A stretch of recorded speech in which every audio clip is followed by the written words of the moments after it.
तुम्ही जर अविवाहित असाल तर तुम्हाला चांगलं स्थळ मिळण्याची गॅरंटी देता येऊ शकते. तुम्हाला जर नोकरी नसेल तर चांगल्या पगाराची नोकरी मिळेल याचीही गॅरंटी देता येईल. पण तुमच्या पाल्याला चांगल्या शाळेमध्ये हव्या त्या शाळेमध्ये ऍडमिशन मिळेल याची काही गॅरंटी देता येऊ शकत नाही. एवढा हा राष्ट्रीय महत्वाचा प्रश्न बनलाय. हा प्रश्न आणि एकूणच शिक्षण पद्धतीवर आतापर्यंत बरेच सिनेमे आलेत, पण त्यात सगळ्यात अव्वल आहे हिंदी मीडियम. हिंदी मीडियम जरी असलं तरी मी मराठी मीडियम मधून आहे ना, त्यामुळे हा रिव्ह्यू तुम्ही मराठीमधूनच ऐकणार आहात.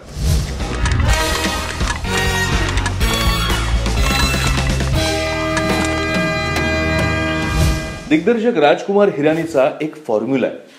एखादी समस्या जर सिनेमातून मांडायची असेल तर ती थोडी तिरकसपणे, थोडी विनोदी पद्धतीने लोकांसमोर ठेवायची.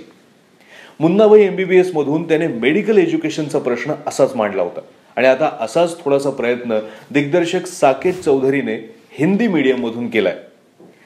लहान मुलांच्या ऍडमिशनचा प्रश्न तर मोठा आहेच, पण त्याचबरोबर प्रायव्हेट शाळांची मुजोरी असेल, सरकारी शाळांना लागलेलं ग्रहण असेल आणि त्याहीपेक्षा महत्वाचं म्हणजे समाजामध्ये खोलवर रुजत चाललेली प्रादेशिक भाषेबद्दलची अनास्था. प्रादेशिक भाषेत बोलतो म्हणजे लो स्टँडर्ड असे जे विचार आहेत, हे जे सगळं वास्तव आहे त्यावर सणसणीत कोरडे ओढणारा पण तरी सुद्धा कधी अतिशयोक्तीच्या अंगाने, कधी तिरकस पद्धतीने, कधी विनोदी अंगाने जाणारा हा हिंदी मीडियम सिनेमा. अब कुछ नहीं हो सकता, आपको गरीब थोड़ी बन जाएंगे. तो बन जाते ना गरीब. पापा डेंगू. क्या कहा? क्या हुआ? कहाँ पे? क्या हुआ? क्या हुआ? अरे भाई साहब, क्या है? क्या है ये? ये देखो भाई साहब, ये है डेंगू चिकनगुनिया. अरे यार, सिनेमाची पटकथा एकदम दमदार आहे. फक्त सिनेमा क्लायमॅक्स कडे जात असताना थोडासा रेंगाळलाय. म्हणजे सिनेमाचा उत्कर्ष बिंदू गाठत असताना नायकाने समस्त पालक वर्गापुढे भाषण ठोकणं हा मोह दिग्दर्शकाने आवरायला हवा होता.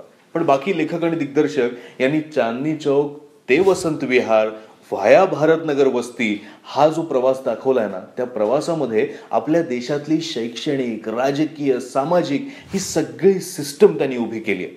नाव जरी हिंदी मीडियम असलं तरी प्रादेशिक भाषेतल्या समस्त पालकांना हा सिनेमा अपील होईल हे नक्की. इरफान खान हा माणूस ऍक्टर नाहीच आहे. तो स्वतः ऍक्टिंग स्कूल आहे, स्कूल. तो घुसतो रोलमध्ये. आता राज बत्रा हे जे कॅरेक्टर त्याने केलंय, हा माणूस जो आहे ना, तो रोमॅन्टिक हजबंड आहे. तो कधी चिंतातूर बाप असतो, कधी त्याच्यातली मूल्य जागी होतात आणि तो करारी बनतो. हे जे व्यक्तिरेखेतले बदल आहेत ना, ते इरफानने कसे साकारलेत, थिएटरमध्ये जा, प्रत्यक्ष बघा. असंच कडक काम केलंय दीपक डोबरियालने. तुम्ही आतापर्यंत डोबरियालची कॉमेडी बघितली असेल, अभी उसके एक्टिंग में जो दर्द है ना वो देखो. या सिनेमात एक पाकिस्तानी अभिनेत्री सुद्धा आहे, सबा कमर. म्हणजे मला माहिती नाही अजून राजकीय पक्षाला माहिती की नाही ते, पण तिने काम चांगलं केलंय, ती दिसते पण चांगली.